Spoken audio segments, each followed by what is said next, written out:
It's a Monday edition of Locked On Grizzlies. Boy, oh boy, did the Memphis Grizzlies score in bunches in their win over the Chicago Bulls. Scottie Pippen Jr. doing some pretty special things on the same court that his dad did. Desmond Bane is a sixth man. That is the most ridiculous thing I've said on this podcast. And then Grizzlies Blazers preview. So much fun to be had on this Monday installment of Locked On Grizzlies. Let's lock in.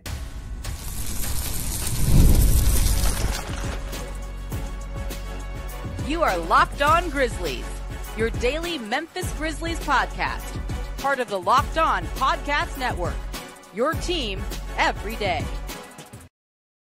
We hope that you had a great weekend. Yes, I did say we. That means Damichael Cole and I are back together. It is Damichael Cole of the Commercial Appeal there in Memphis, Tennessee. Memphis Grizzlies beat writer for that publication. I am a Grizzlies contributor. Been covering the Grizzlies for over a decade here, there, and everywhere. My name is Joe Mullinax. Again, that's Damichael Cole, and this is Locked On Grizzlies. Today's episode of Locked On Grizzlies is brought to you by Game Time, sponsored by Game Time. Download the Game Time app, create an account, use the code LOCKEDONNBA for $20 off your first purchase. We are free and available wherever you get podcasts. As proud members of the Locked On Podcast Network, your team each and every single day. Like, comment, rate, review, subscribe. Wherever you get podcasts, Apple, Spotify, Amazon, YouTube, literally anywhere you can get a podcast, you can catch Damichael Cole and I here, there, and everywhere, talking about the Memphis Grizzlies. Make sure you're an everydayer subscribing to the show. Remember that we have the podcast, now has a newsletter, Damichael Cole. Very exciting. The Locked On newsletter. Make sure you're checking it out if you haven't already done so. LockedOnDaily.com. Subscribe to the new and free Locked On Grizzlies newsletter. We've put out a good amount of those in November. I have done all of them because that is our agreement here at Locked On Grizzlies. Damichael writes at the Commercial Appeal, so he's throwing me a bone letting me do the newsletters. I'm having a blast. Hopefully you guys are too. Again, LockedOnDaily.com. Subscribe to the free and new Locked On Grizzlies daily newsletter, getting content sent right to your inbox each and every day. Damichael Cole, the Chicago Bulls scored a lot of points against the Memphis Grizzlies, 131. The unfortunate thing for the Bulls is that they gave up 142. It felt like an all-star game at times. We're not supposed to read box scores here on Locked On Grizzlies, but just bear with me for a moment. Jay Huff, 5 for 6. You had Brandon Clark, 6 for 6. You had Jalen Wells, 10 for 14. And those three offensive performances do not match the best one of the night from one Scottie Pippen Jr. 13 for 16 from the field, 3 for 6 from beyond the arc, 30 points, 10 assists, 4 turnovers, which is still too many. We've talked about that with Scottie in the past. But it's hard to overlook the cool – we talk about narratives on here all the time, right, partner? Yep. The last time that someone played the way that Scottie did in terms of shooting efficiency, defense – combining all of that stuff, I forget the exact numbers. I'll try to find them here while you're talking, partner. The last time somebody played in that specific way, combining defense and efficiency offensively, it was his father, Scottie Pippen, the senior. Yep. And that's pretty wild to be able to – and you might have those exact numbers in front of you. If you don't, I'm going to find them. But just a remarkable performance by Scottie Pippen Jr. Yeah. I mean, it's one of those things that you just you can't really write sometimes. I mean, he was incredible. He was very aggressive as a scorer. That's kind of what the Grizzlies needed from him in that game. Desmond Bane was struggling. You had Jaren doing some Jaren things, but they had to keep scoring. Like you said, Chicago was doing a really good job of constantly just plugging away at the Grizzlies' lead and keeping the pressure, on Memphis to score the basketball. And like you said, with these two teams, you said it felt like an all-star game at times. These are actually the two teams that lead the NBA in pace. Chicago 1, Grizzlies 2. So you had the fastest playing teams in the NBA going at it, and that's how that game looked. The Grizzlies threw up 140-plus points. Chicago scored over 130. Surely the Grizzlies also shot 57% from the field, which I don't have those numbers in front of me, but I'm fairly confident that's happened like twice at the very most. No, the 3-pointers too. Like 45%, 19 made threes. 19 made threes. Yeah, you haven't seen that a lot of times from this season. But yeah, Scottie Pippen Jr.'s performance was big, especially we know the point guard situation. we knew Ja was going to miss that game. But even with Marcus Smart, who was questionable before the game, and I think there was some confusion on, with people with what was really going on there, because he was questionable due to the illness. That was kind of what's kept him out over the course of 4 games. But at the time before that game, he wasn't sick anymore. It was building him back up. And to some people, they say you don't need to be built up when you miss 3 games. But I guess those people haven't been sick before, because sometimes you get sick and it'll affect your respiratory system. And we're not going to speculate here on Locked On Grizzlies. Damichael is also not speculating. But if you're listening to what Damichael is saying, it is 4 years removed from a certain thing that you do need a little bit of time to recover from, if it is that. Again, we don't know if it's that or not. We're not privy to those medical records. But the point I'm trying to make is we should be a little bit more understanding 4 years into this, regardless of whether or not that's what he had. If you've been sick like that or around that with something involving your respiratory system, it absolutely can take you several days to recover, even if it's not particularly that. Exactly. So that's pretty much, what I gathered from the situation from talking to people, that it was a conditioning thing to kind of build him back up. And that happens sometimes, like you said, when you have certain type of illnesses or get sick. But Scottie Pippen Jr. held the fort down at point guard. Jalen Wells, too. We got to talk about Jalen Wells, and I'm sure he'll come up over the course of this show a little bit more. Yeah, he sure will. That elite Jalen Wells. Goodness gracious. Well, with this game in particular, because I'm sure we'll go more big picture later. With this game in particular, I mean, this was the first time where you felt like he had some heat check shots. I feel like a lot of his shots have come within the rhythm and the flow of the offense and things like that. In this game, it was give me the ball, and it's going up. There were a couple threes he took from very deep range. That's what you want to see. I mean, we all know the confidence, that the kid has. He's a very confident player, very repeatable mechanics as a shooter. That's kind of one of the things that attracted the Grizzlies to him. I think he finished the game 26 points, made 6 3-pointers. 26 points surpassed his previous career high of 20 points. 5 3-pointers was his previous career high, and he made 6 in this game. So it wasn't just Scottie Pippen Jr. having a career night. It was Jalen Wells. So 2 guys that were leading the Summer League Grizzlies. We see those Summer Grizzlies weren't no fluke, because you got Scottie Pippen Jr. and Jalen Wells kind of translating what they did in the summer over to the NBA games. I hate to rain on the parade, but again, we're not supposed to read box scores. But for the Chicago Bulls, Nikola Vucevic, 26 points, 9 of 14 shooting. Zach LaVine, 29 points, 10 of 19 shooting. Josh Giddey, freaking Josh Giddey, only 12 points, but 5 of 10 shooting. That feels oddly efficient for Josh Giddey. Matas Bucelis, who has one of the best nicknames ever, Little Boozy Vert, 14 points, again, on 13 shots. Taylor Horton-Tucker, 4 of 7 points. Taylor Horton-Tucker, whose name I have not thought of since the Los Angeles Lakers a couple years ago. The point that I'm trying to make is, as great as the offensive performances were, we talk about the Grizzlies making 19 threes. Guess who else made 19 threes? The Chicago Bulls. The Grizzlies shot over 50% from the field. That's amazing. Hooray. Guess who else shot over 50% from the field? The Chicago Bulls. Memphis shot better than the Bulls, but if the Grizzlies, again, the pace was what was the constant, right? If Memphis shot closer to their average, maybe this is not a win for the Grizzlies. That happened earlier this season. Goodness gracious, that had to be, and I know Taylor Jenkins talked about it a little bit. Yeah, one of the worst defensive performances I've seen from this team.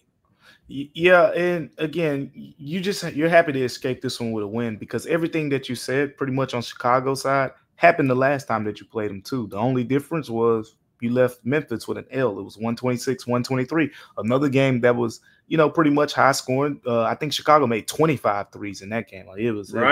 They were just letting them fly. But still, it was another game. Chicago made a bunch of threes. A lot of the same players were big-time producers, I think, in that game. A big part of the conversation was the Grizzlies pretty much removing Zach Edey from the floor. Like, he didn't play much in the second half of that game because of the pace and the tempo that teams were playing at. And I think that was more of Taylor Jenkins' reasoning, at the time. But you escaped this one with a win. And, I think Chicago is the one team that at least to this point that we've seen, that matches the Grizzlies. I know the Golden State gets up and down too, but they match the Grizzlies with their pace. So that matchup is a little bit different from some of the other matchups they've had. The Chicago Bulls are currently 7-11 in the god-awful Eastern Conference. I know you know this, partner. This might be a historically bad season for the Eastern Conference, outside of obviously Cleveland and Chicago. The current standings as of this recording in the Eastern Conference, the number 6 seed in the Eastern Conference as of this recording is the Milwaukee Bucks with a record of 8-9. Where does that get you in the West? And 9. If the Milwaukee Bucks were in the Western Conference, they would be the 13th seed. Wouldn't even be sniffing the playoffs. So the Eastern Conference is historically bad. Chicago is 7-11 in that conference as of this recording. Memphis has struggled with them defensively twice now. That makes me nervous. Again, they won. That's important to say. They pulled out the win. And again, I don't want to rain on the parade of Scottie Pippen Jr. That's a legitimately cool stat. Here it is. I found it. The last player to record 25 points, 8 assists, and 80% field goal shooting at the United Center was way back in 1995, November 15th. So oddly, pretty close in time. And that was Scottie Pippen, his father, right? So that is cool. Objectively, that is cool. But at the same time, going into tonight's contest, which we'll talk more about later on, I'd like to see a little bit more defense. Maybe that's another get off my lawn old man thing. I don't think so. No, that's fair. They need to play better defensively. And we'll talk about that coming up next on Locked On Grizzlies, as well as entertain a ridiculous conversation that I'm very proud of my partner having no idea was an actual thing until I messaged him about it on Sunday. Just completely absurd. And I'm going to do my best to not get too mad coming up next here on Locked On Grizzlies. Today's episode of Locked On Grizzlies is brought to you by SKIMS. Even though I wear underwear every day, I have not switched up the type of underwear I bought since college. For those that haven't heard yet, SKIMS now offers men's underwear, and I am here to tell you that it is worth the hype. I am a big fan of the cotton 3-inch boxer brief. All my fellow dads out there can relate to this. Our underwear drawers haven't had a good update in a while. I like things that are simple and classic when it comes to underwear, so I wasn't quite sure what I was doing until it became time to actually repair old pairs with something new. Then I tried the SKIMS Cotton 3-inch boxer brief, and it was everything I loved about classic boxer briefs. But they're the perfect weight, the perfect classic cotton feel, and the design is nice and simple, just how I like it. Shop SKIMS Men at skims.com/LockedOnNBA. Let them know that we sent you. After you place your order, select podcast in the survey and select our show in the drop-down menu that follows. And if you're looking for the perfect gifts for the whole family, SKIMS just launched their biggest holiday shop ever. That's also available at skims.com/LockedOnNBA. All right, Damichael. So this became a thing over the weekend, and maybe it's been bubbling for longer than that. It just was brought to my attention over the weekend of this growing movement. And I want to stress this is for those that are familiar with Grizzlies X and my misadventures. I'm sure we got a decent amount of people that don't even be on there. This has nothing to do with Anthony Sane, right? Because Sane is a buddy of mine. Shout out to my guy Sane. Absolutely. I like Sane. He's a good guy. We don't always see eye to eye. That's a fair way to put it. But this is not about him. This is about others. I know he is a part of saying that this conversation is not ridiculous. Maybe we can have him as a guest in the next week or two, and we can talk about it. And I can try to be calm. It's one of the most ridiculous things that I think I've ever heard, this idea of Desmond Bane as the sixth man. We have literally, and this is what makes it ridiculous. I want to be very clear about this. We have played 17 basketball games. That's 17. Right. Today is November 25th. The season is literally, 5 weeks old? Yeah. We have yet to see Ja Morant and Desmond Bane on the floor for a consistent amount of time this season. It hasn't. Ja Morant and Desmond Bane, that duo that led the Grizzlies to consecutive 50-win seasons. Right. One of the 112 wins. One of the best backcourts in the NBA. Top 5 backcourt in the NBA. Correct. That backcourt? Oh, okay. I'm just making sure I'm following with you. Okay. That backcourt with a guy in Desmond Bane who, over the course of his season last year, even in a bad season, put up James Harden-esque numbers per 100 possessions, advanced numbers. If you don't believe me, go check out my post over at Grizzly where I talk about Desmond Bane and how important he is to this Grizzlies team. The idea that moving him, a legitimate all-star caliber player when playing at the level that he should be playing at, admittedly not there yet, but again, it is November 25th, to say, and he missed several games with an oblique injury, which, I'm not a physician. I'm guessing injuring your oblique could impact your shooting stroke. To say that because Jalen Wells, the second-round pick from the 2024 NBA draft, who is admittedly playing well, because he has played well across 17 games, we are just going to completely forget everything else that has transpired, and we are going to make Desmond Bane Manu Ginobili, or at least try to argue for that being logical. Talk to me like I'm a 5-year-old, Damichael Cole. Explain to me how this is an actual logical argument. I don't know. I really don't even think it's on at this point. And look, Desmond Bane, like I said this to someone on social media. I'm a big believer in, big sample sizes and things like that. A lot of baseball players, I'm a Braves fan, and a lot of them used to say it. But I know Jeff Bagwell was one of the guys who I think popularized it. This saying where a lot of times when baseball players used to go through slumps, they always used to say, just remember the back of the baseball card.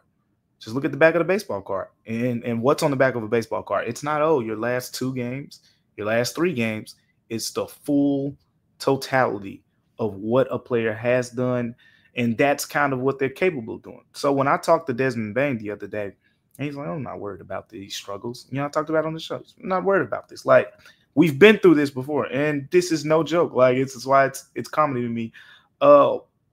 With Desmond Bane, not only do you get the shooting ability that some of the other players who would be nice complementary players alongside of Ja, not only do you get the shooting, you get the creation, step backs, you get the driving ability, which I don't think any of them have displayed, at least not to this point, anybody that you would potentially replace him in the starting lineup with, the ability to drive the basketball, and you get the passing ability. Like you said, he had some James Harden-ish numbers last year. I think he was 25, 5, and 5 at a point. And his assist numbers have been solid so far this season. He's a guy, he can play on the ball when Ja Morant needs a breather.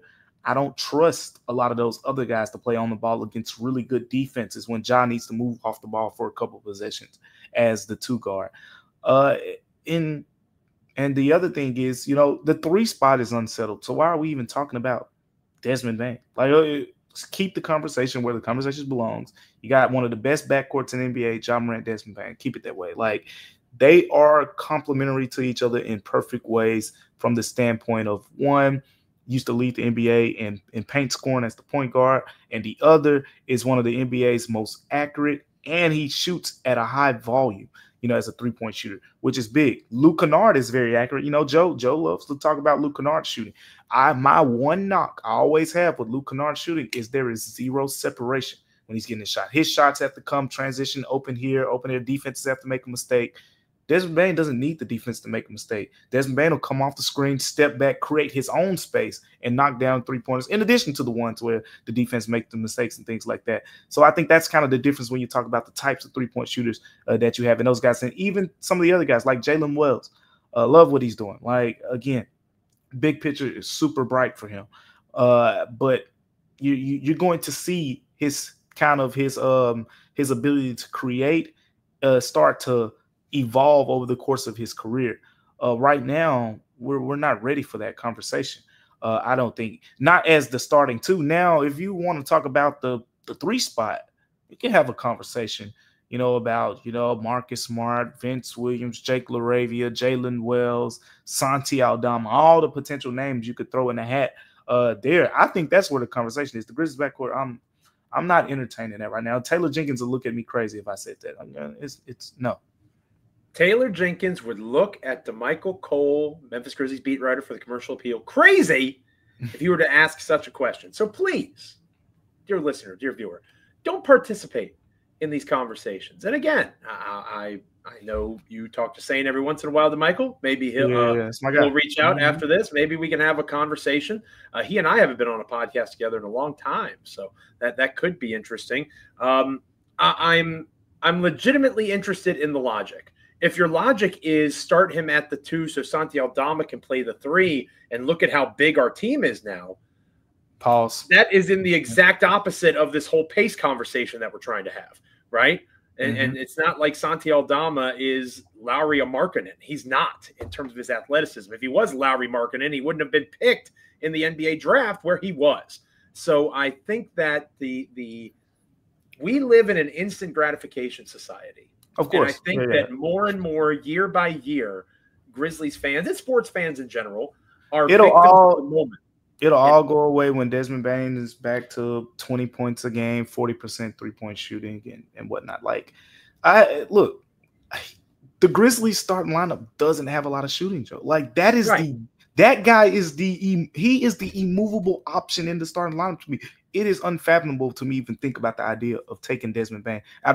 Now, to some people's credit, if they think he's a 6-man, they probably say, oh, he's going to be closing games with the Grizzlies. Because that's where the conversation always goes to me. Like, you got Ja, below average career three-point shooter. Same thing with Jaren. Zach Edey is shooting it well, but he's not high volume. He's not going to take 7-8 three-pointers, so he's not stressing the defense as much as a three-point shooter. So those other 2 spots in the lineup are very crucial to have good shooting. And right now you got Marcus Smart in there, and he'll have a good game here, then he'll have a bad game here, and he's a career below average three-point shooter. You got to have a Desmond Bane in that other spot. And we'll see what happens with the Marcus Smart spot over the course of time. Like, I'm really intrigued. He's not on the injury report. He'll be back. So intrigued to see how that works as well. But yeah, no, Desmond Bane coming off the bench. Maybe in a couple of years, that's a conversation you have. And even then, there'll have to be some substantial growth from the other guys around the roster. Yeah. Like in a couple of years, the year is 2032. Right, Damichael Cole is married with 2 kids, and they're running around. Shout out to the wifey. Shout out to the wifey. And Damichael is still yelling at me on YouTube about talking about Rebecca Black and Jay-Z on. I'll have some kids, and then my patience might be a little bit shorter, John. That's true. You might lash out at me. That makes me a little nervous. You mentioned how Marcus Smart is not on the injury report. He will make his return tonight against the Portland Trail Blazers. And somebody else had an update on the injury report. Maybe Ja Morant makes his return tonight as well. We'll talk about that next here on Locked On Grizzlies. Today's episode of Locked On Grizzlies is brought to you by FanDuel. FanDuel's amazing. Tackle the NFL in its action with FanDuel, America's #1 sportsbook. Right now, new customers can bet $5 and get $150 in bonus bets if you win. The FanDuel Sportsbook app gives you everything that you need to place live bets on the NFL all in one place. So when you get a hunch in the middle of the game, you can check out the latest stats, view live play-by-play, and so much more on the same page where you place your bets. You'll notice if you're an everydayer, this is usually where I talk about my Commanders. I'm not ready yet. It's going to have to be later on in the week. I'm sorry. Just visit FanDuel.com to join today. You'll get started with $150 in bonus bets if you win your first $5 bet. Yeah, shout out to the Packers. They actually helped out the Commanders on Sunday. That's FanDuel.com. Again, $150 in bonus bets if you win your first $5 bet. Never waste a hunch and make every moment more with FanDuel, an official sportsbook partner of the NFL. Today's episode is also brought to you by the good folks over at Game Time. I love watching hockey live, the feeling of the rink and the arena with the ice, the chill, the slam of the boards. I love watching my Washington Capitals, and I can't wait until I get to do so again. Next time I do, I will almost certainly use Game Time, because Game Time picks allow for curation that makes it easier to save more on sports, concerts, comedy, theater, and so much more. You can toggle on the all-in pricing feature to show the totals up front with no surprise fees at checkout, and they have the lowest price guarantee at Game Time, or they will credit you 110% of the difference. Take the guesswork out of buying tickets with Game Time Picks. Download the Game Time app, create an account, and use the code LOCKEDONNBA for $20 off your first purchase. Terms apply. Again, create an account. Redeem the code LOCKEDONNBA for $20 off. Download Game Time today. What time is it? Game time. All right, Damichael, closing out this episode talking about Grizzlies Blazers should be interesting. Marcus Smart is off the injury report. Ja Morant is questionable. Usually when the Grizzlies go from a doubtful to a questionable designation, that means that they are more likely to play than they are not likely to play. This is a game that is in the friendly confines of FedEx Forum, so it feels like everything's lining up for Ja to come back from his hip injury alongside Marcus Smart tonight against the hapless Portland Trailblazers. I don't say that to insult Portland.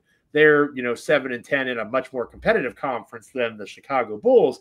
But Portland is dealing with some injury issues of their own, Donovan Clingan being out, and some other guys that are game time decisions going into the contest tonight. Yeah, Donovan Clingan, DeAndre Ayton. So that front court situation kind of will play into the Grizzlies' favor a little bit because of the fact that, the Grizzlies are without Zach Edey. But they're going to be missing two really good rebounders. And Donovan Clingan, did you see he had like 0 points and what was it, 19 rebounds? 15, 19 rebounds in that one game. Clingan had. Are you trying to say Donovan Clingan's a good NBA player potentially? That's interesting. Don't you do it to these people, Joe. I'm not going to. I love Zach Edey. I love Zach Edey. There you go. That's the spirit. Shout out to Kristen Peak or whatever her name is. That was my turning moment. I'm an Edey guy. This is Edey mania, brother. There you go. So with Ja Morant, I think you were trying to pull it out of me towards the end of the last episode, and I kind of threw a teaser in there, and the teaser was pretty much because there were some little rumblings about the fact that he was starting to ramp up a little bit. So when the players start to ramp up, that's kind of an indication that a return is imminent. And then we saw he was doubtful for the last game. And now he's questionable. So the only questions that's left pretty much is, one, do the Grizzlies feel comfortable in how much he's been able to ramp up over the past few days in his return to play? And then two, if everything like I remember when I talked to the doctor about this injury, he said if they bring him back too soon, there's a slight vulnerability risk. So not re-injury, so to speak, but more so like ow feeling, like if you. I'm sorry to interrupt you. There's also the question you left out, number 3, with the amazing play recently of Scottie Pippen Jr. That was. You don't want to disrupt the starting lineup, right? So surely using the same logic that we're applying to Desmond Bane. Don't you do it? I mean, Scottie Pippen Jr. Are we going to just completely throw that out the window in his small sample size of elite play? We should keep letting him play, right? No, we should not keep letting him play because it's stupid when you say it then, and it's stupid about Desmond Bane too. I'm sorry to interrupt you, partner. Digress. Use your I digress here. This is a good time for it. I digress. There you go. Now, that's a funny point that you bring up because Taylor Jenkins was the one that said that. You remember he brought Desmond Bane off the bench. I think it's kind of hilarious that Scottie Pippen just had 30 points and 10 assists. So I should be like Taylor, with Scottie Pippen just coming off a career night, do you plan on bringing Ja off the bench? But 100% that question. 100%. But Ja Morant might text you like 50 seconds after you ask it. We know what Ja brings to the table. It's going to be an exciting time for the Grizzlies when he gets back. But we'll see. Again, it's all about the ramp up. And then you have the ability, because of the way that Scottie Pippen Jr. played, because of the way that some other guys have played, Jalen Wells, I don't think the Desmond Bane struggles will last. So you have a bunch of talent on this team where you say, if there's any, if Josh saying, hey, I'm good, but if I fall this way, I fall that way, I might feel it. Okay, boom. We'll just wait till Wednesday. No harm, no foul. The Grizzlies are in the stretch. Joe, I'm just going to say how it is. They shouldn't lose this week. They need to rack up some wins now. This should be 4-0. This whole week, and it's starting with that game in Chicago. Like I said before the Chicago, I said they should go 4-1 over this stretch. But with Ja Morant potentially back into the fold, Marcus Smart, they should win all these games. I don't see a game. All these teams are under 500, and they're way under 500 for the most part. Like these aren't like 8-9, 9-8 teams. Like these are teams that have been close to terrible. So, but yeah, with all that being said, Portland does have some talent. This isn't a team that you could overlook. You cannot overlook Jeremy Grant. Shaedon Sharpe is finally he's gotten a few games under his belt. We know he is a, very talented, a wing player. Anthony Simons has gotten a few games, under his belt since his recent injury as well. He's a dynamic scorer. Shaedon Sharpe and Anthony Simons are both capable of scoring 20 to 30 plus points any given night. Jeremy Grant, he's been doing it for a while now. He's been on some really good teams. So we'll see, what type of challenge the Blazers present. The Blazers have been a challenge for the Grizzlies, in the past for times. But I'm more interested in seeing things on the Grizzlies side. Marcus Smart, how is he going to be reincorporated? Because remember, if it's a conditioning thing, we probably won't see it this first game back. But he and Desmond Bane came back coming off the bench. Does he stay coming off the bench? Or does he eventually get back to that starting spot? So a lot of little small storylines, but all things and all, whether Ja plays or not, the Grizzlies should be able to win this game. I, for one, think that Ja Morant should come off the bench in solidarity with Marcus Smart. That's what I think should happen, just to back up the consistency of how the Memphis Grizzlies operate. Got to stay consistent, right? Yeah, you got to be consistent, right? Surely we're not going to make any exceptions for, star players or anything like that. Hopefully you can just feel the sarcasm dripping off of my words here on Locked On Grizzlies. Ja Morant's going to start if he plays, and it's going to be fine. I think Marcus Smart will come off the bench, and they'll delay that question. Because, again, they have he's working his way back in, right? They have that. But there's going to be, as this team gets a little bit healthier, even with Edey out, even with Vince Williams Jr. out, they still got 11 or 12 dudes that can go. Who's going to start missing out on playing time, or do they start to try to use that Warriors model and be a 12-man rotation? Maybe that's something we talk about later on this week here on Locked On Grizzlies. But I'm with you, partner. They should be 4-0 at the end of this week. Let Damichael and I know in the comments. Hit us up on X. What do you think the record will look like this week, starting with tonight's game against Portland?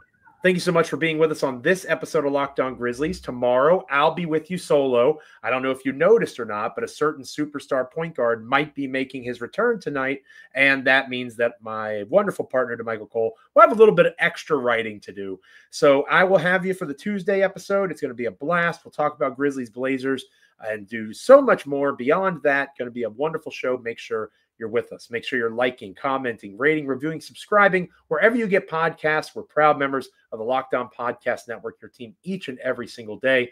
Again, Apple, Spotify, Amazon, YouTube, literally anywhere you get a podcast, make Damichael and I a part of your everyday Memphis Grizzlies content consumption. Make sure you're subscribing to the Locked On Grizzlies newsletter, lockedondaily.com. Have Locked On Grizzlies content sent to your inbox each and every single day. Again, lockedondaily.com. Subscribe to the free Locked On Grizzlies daily newsletter. For Damichael, I'm Joe. Stay locked in. Have fun watching the Grizzlies tonight. Try to not let my sarcasm ruin your enjoyment of Grizzlies basketball. It has a tendency to do that sometimes. Catch you tomorrow.